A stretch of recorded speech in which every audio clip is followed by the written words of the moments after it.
We're Tyler and Todd, and a year ago we parked our RV in the middle of the Canadian forest and started developing a 10-acre piece of land into our dream off-grid home. Today we're giving you the full tour and sharing why we choose to live alone in the woods. Hit that subscribe button and give this video a thumbs up, which helps us get introduced to more like-minded people just like you. Come along.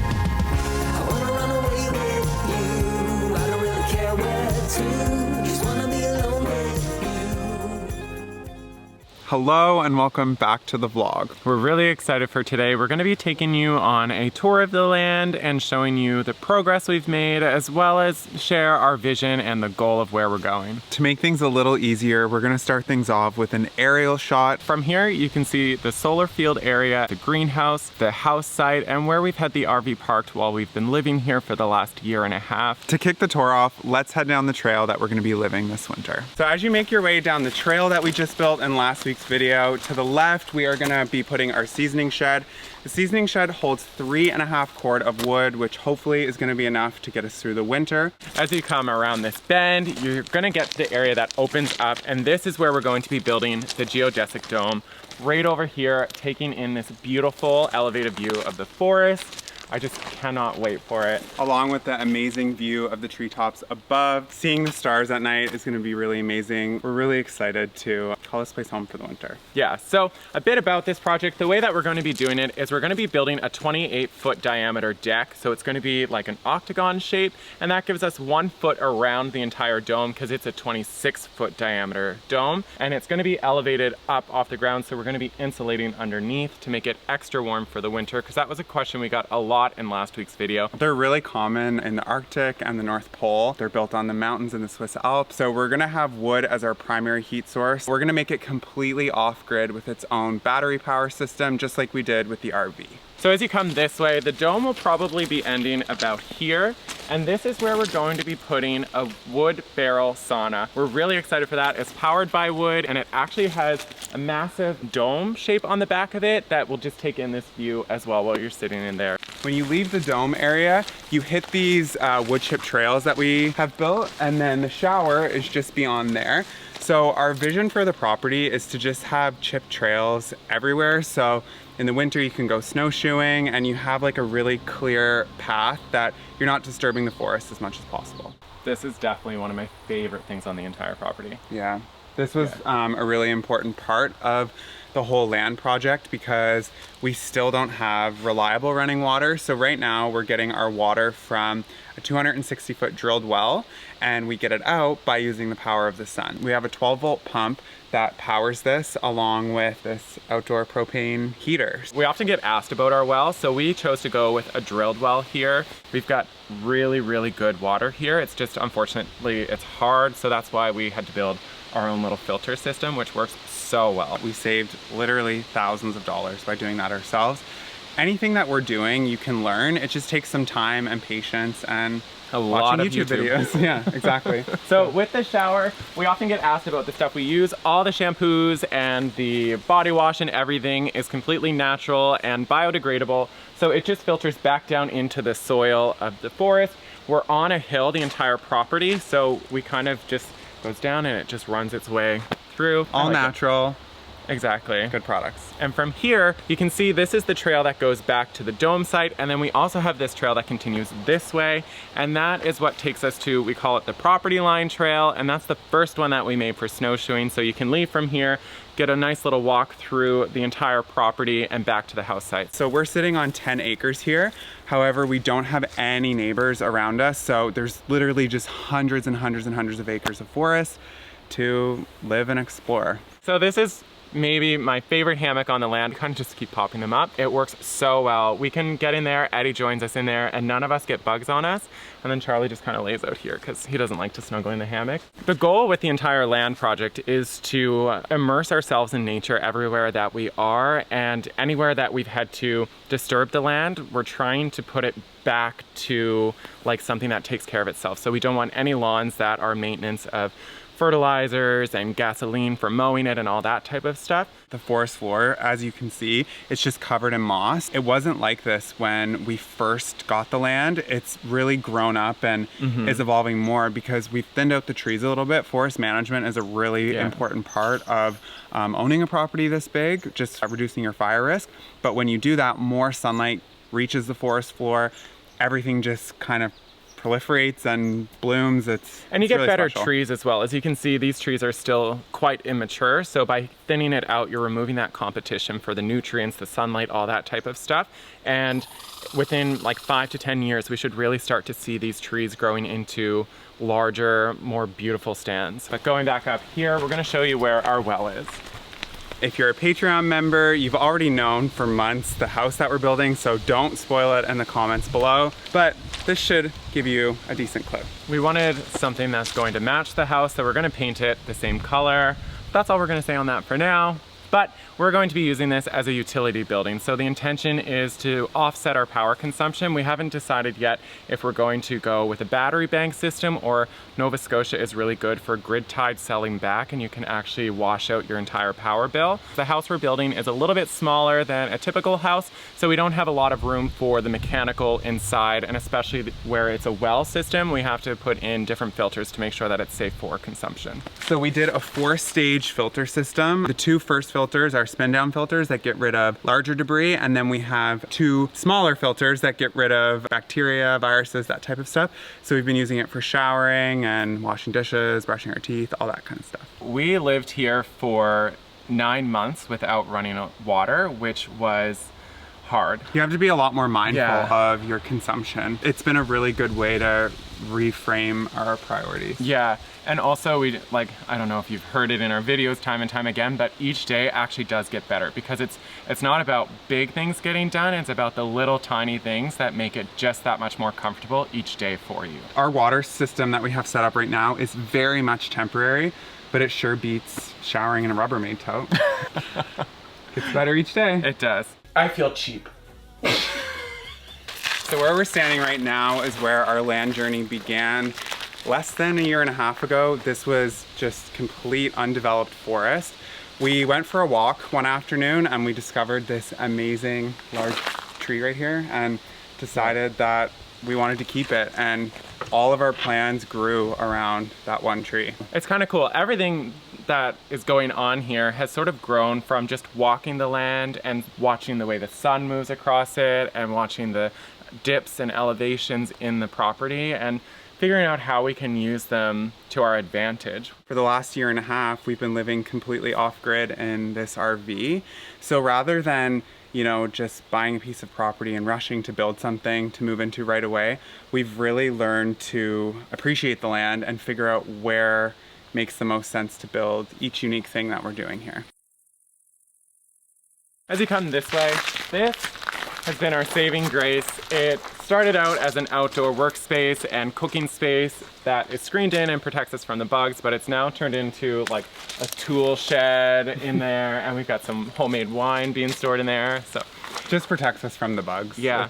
It's very essential here. As you come this way, these are our gardens from last year. You can tell the difference as you walk through the land of where we've been expanding, but something that we tried to do is reuse all the material that we can. So even underneath these garden beds, before we put the garden soil in, we took all the leaves and sticks from the areas that we were clearing and put them underneath so that it has a layer of compost already. Then we have our soil, and then we have mulch on top to keep water in, to keep the weeds down, and just keep the plants healthier. It stops the temperature fluctuations in the summer. So just down from the gazebo, you pass through all of these beautiful trees, and in this small clearing behind us here is the site for our future home.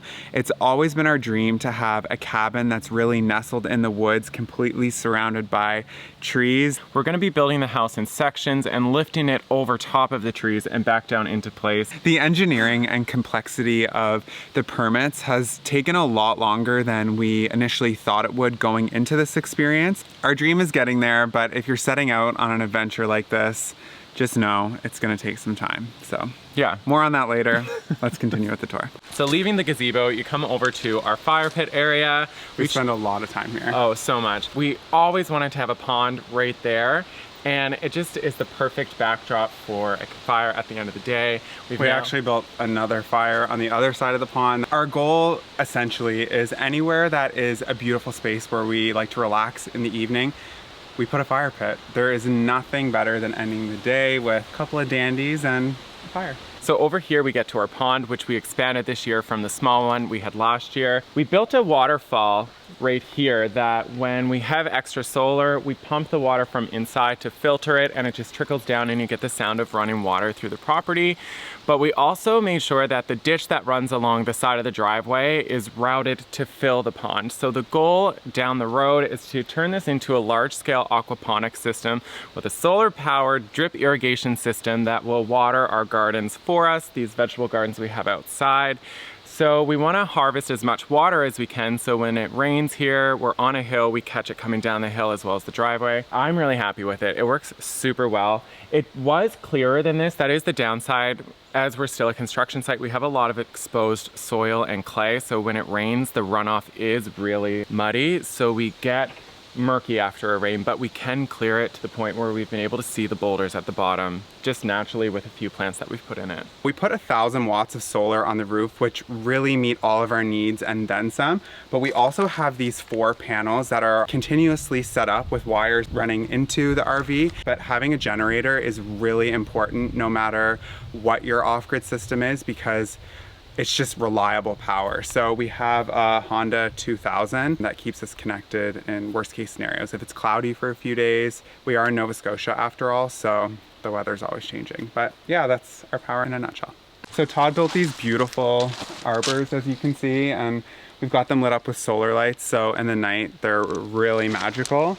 And this entire area was pretty much a swamp, so we spent what felt like every day for a month sprinkling hay everywhere. We did that for a while, that didn't work. We put down truckloads of sawdust to try and absorb all of the really wet ground, that didn't work. We eventually put landscape fabric down as well as this river stone, and now it's unreal. This area is just so beautiful. A lot of stuff that we've done that you've seen in different videos has failed or has been modified just to keep it going, but yeah. I think that's part of doing something like this. Like, everything is so unique, so we get a lot of suggestions, but we're trying to do it as minimally impact to the environment, so what works in one application or a typical setting often doesn't work for us, so we're just figuring it out as we go and doing things as free as we can. So like the driveway, we built that all by hand using slate that we were able to collect from the woods. So that didn't cost us anything, and we did the math. Had we have bought all of this slate from a quarry, it would have been about $4,000. By spending our days collecting rock, we were able to spend that money elsewhere, realizing our dream of building the house. So taking our time and doing things as we go has been really important. Last year when we built these raised garden beds, we didn't really know what we were doing in terms of what were the best crops to plant. And we decided to plant the things that are really expensive to buy in Nova Scotia and also the things that we eat the most of. Both of these are filled with various types of tomatoes. So we have Roma, Steakhouse tomatoes, we have Candyland cherry tomatoes, regular cherry tomatoes, and our plan is to, when all of these come to crop, is to turn it into pasta sauces and salsas. We wanted it still to look like aesthetically pleasing and match the house. So we built these 3 feet tall so that we could put full logs like this in the bottom. Then we moved to branches, twigs, and then leaves. And then there's only actually 12 inches of soil on top. Over the next 40 years, these containers are going to be working with the microorganisms and the worms and everything, moving the nutrients from the compost down below back up so we don't have to add compost to it as much. And most importantly, in 40 years from now, when we're not as flexible as we are now, we won't have to bend down. They're at the perfect height built for us to reach in and kick out our fruits and vegetables. In these 2 garden beds, we did peppers. Peppers are really, really expensive here, so it just made sense to grow our own, and they're coming in so well. We've got so many different types. We've got cherry peppers, cayenne, jalapenos. Our green pepper plant is just bursting with life. We've got about 8 on there. What other peppers do we have, hon? Cajun bells, sweet bells, hot bells. Got all your bells. We got all your bells. And then we've got a whole row of peppers over in this area. So we actually ran out of space in our raised garden beds. As large as they are, we just kept planting. So all over here are different types of peppers. We've got a pumpkin patch that's doing really well. We have dreams of toasting our own pumpkin seeds this fall, as well as carving our own jack-o'-lanterns. So over here is where we have our cucumbers.